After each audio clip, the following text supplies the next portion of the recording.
Subscribe to our YouTube channel and press the bell icon to get the latest updates. JDU BJP के बीच सीटों के बंटवारे पर जारी गतिरोध के बीच बड़ी खबर सामने आ रही है। बीजेपी के आला कमान ने अपने नेताओं को दिल्ली तलब कर लिया है। बीजेपी के दो प्रमुख नेता दिल्ली रवाना हो गए हैं। आज देर शाम बीजेपी नेता देवेंद्र फडणवीस और भूपेंद्र यादव दिल्ली रवाना हो गए हैं। चार्टर प्लेन से दोनों नेता दिल्ली रवाना हुए। बीजेपी सूत्रों से मिली जानकारी के मुताबिक दिल्ली में अमित शाह और जेपी नड्डा के साथ देवेंद्र फडणवीस और भूपेंद्र यादव की बैठक होगी। उसी बैठक में जेडीयू से समझौते पर आखिरी फैसला किया जाएगा। इससे पहले जेडीयू और बीजेपी नेताओं के बीच लगभग 4 घंटे तक चली बातचीत बेनतीजा रही। आज दोपहर जेडीयू नेता लल्लन सिंह, आरसीपी सिंह, विजय चौधरी और विजेंद्र यादव बीजेपी नेताओं के ठिकाने पर पहुंचे थे।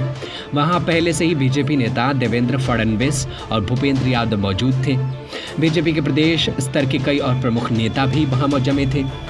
4 घंटे तक बंद कमरे में दोनों पार्टियों के नेताओं के बीच बातचीत चली।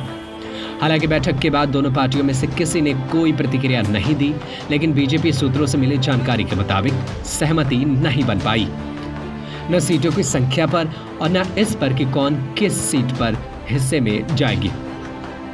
जेडीयू अपने लिए बड़ा हिस्सा यानी ज्यादा सीटों की मांग पर अड़ा हुआ है। वहीं बीजेपी लोकसभा चुनाव की तर्ज पर बराबर सीटों के बंटवारे पर कायम है। सूत्रों के मुताबिक जेडीयू नेता आज पूरी तैयारी के साथ गए थे। वे 2005 से लेकर 2010 के चुनाव तक का उदाहरण दे रहे थे, जब बीजेपी नीतीश कुमार के साथ चुनाव लड़ रही थी।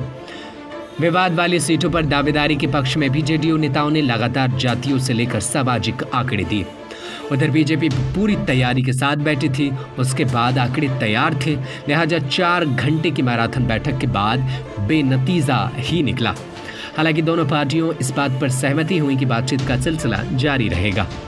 दरअसल दोनों पार्टियां ये समझ रही हैं कि गठबंधन मजबूरी है, इसके बगैर दोनों में से कोई अपने दम पर चुनाव लड़कर जीत नहीं सकती है।